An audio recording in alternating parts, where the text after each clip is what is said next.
Good morning पिला माने। आज आमर आउ गोटे भिडियो आपण स्वागत।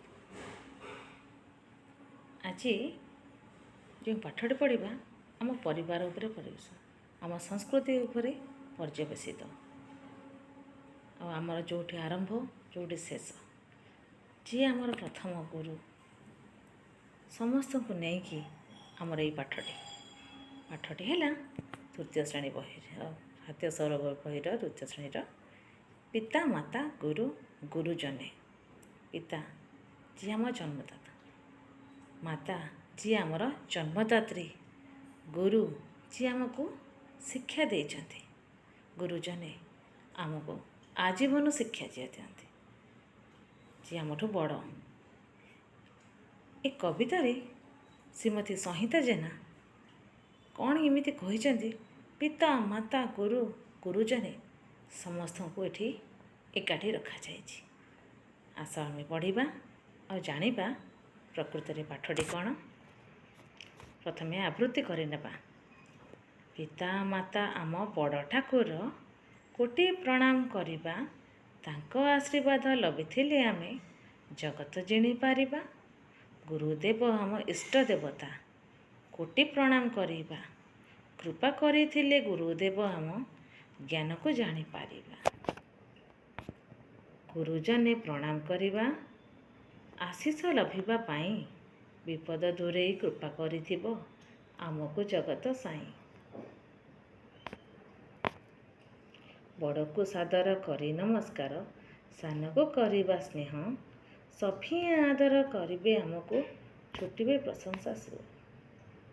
निश्चित भावरे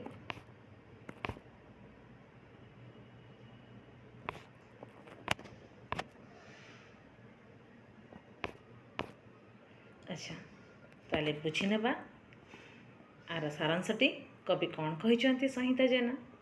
पिता माता आम बड़ ठाकुर। एठी पिता माता को बड़ ठाकुर सहित तुलना करा जाइछि।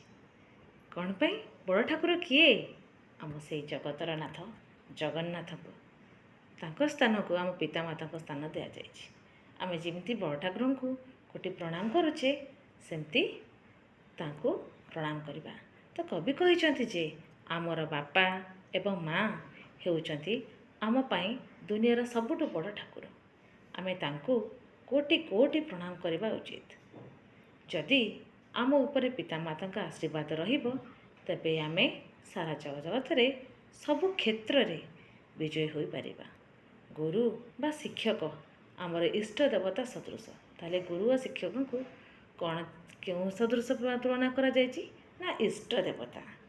आमको अंधकार आलोक को अर्थात अज्ञानता रूपक अंधकार ज्ञान रूप आलोक आड़ को नहीं जाती सी होचंती आमर गुरु। जदि गुरु आमको कृपा करिवे तेबे आम प्रकृत ज्ञान आहरण करिपारिबा एवं निजर बुद्धि को ठीक भाव में व्यवहार करिपारिबा। तेणु सदा सर्वदा पिता माता गुरु गुरुजन को प्रणाम करवा और तांका आशीष लभिबा को चेष्टा करिबा। देख सदा सर्वदा प्रणाम करब।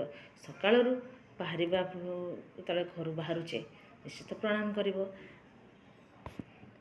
गुरुजने प्रणाम करिबा, आशीष लभिबा पाई, विपद दूरेई कृपा करिथिबे आमको जगत साई। ताले गुरुजन को कौन करबा उचित ना गुरु गुरुजने को प्रणाम करबा उचित। कौन पे प्रणाम करबा ना तांकर आशीष लभिबा पाई, विपद दूर रे कृपा करिथिबे आमको जगत साई।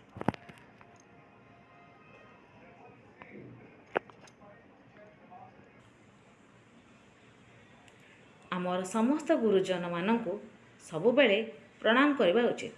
तांकर आशीर्वाद आम जीवन समस्त विपद को दूर करे एवं आमको एही जगत रे जड़े भल मनीष भावे गढ़ी तोले।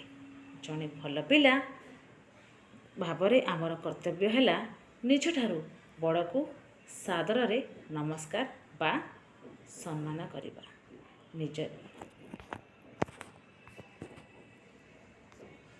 बड़ को सादर करी नमस्कार, सान को करिबा स्नेह, सफिया आदर करिबे आमको छुटिबो प्रशंसा सुन।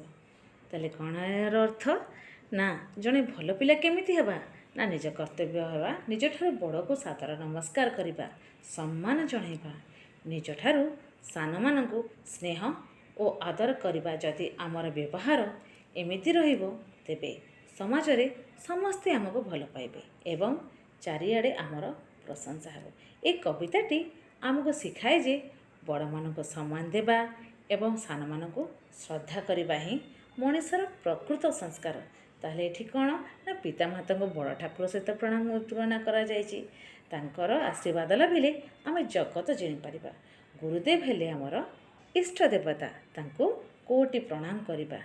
ଆଉ ଗୁରୁଙ୍କ କୃପା ଥିଲେ ଅଜ୍ଞାନ ରୂପ ଅନ୍ଧକାରକୁ ଜିତି ପାରିବା। ଆଉ ଗୁରୁଜନଙ୍କୁ ପ୍ରଣାମ କଲେ ଆମ ତାଙ୍କଠୁ ଆଶୀଷ ଲଭିବା ଆଉ ବିପଦ ମଧ୍ୟ ଦୂର ହୋଇଯିବ। ବଡ଼ମାନଙ୍କୁ ସଦାବେଳେ ନମସ୍କାର ପ୍ରଣାମ କରିବା, ସାନମାନଙ୍କୁ ସ୍ନେହ କରିବା, ଏସବୁ ଆମ ଏ ଓଡ଼ିଶା ସଂସ୍କୃତିର ଚିହ୍ନ। ତେଣୁ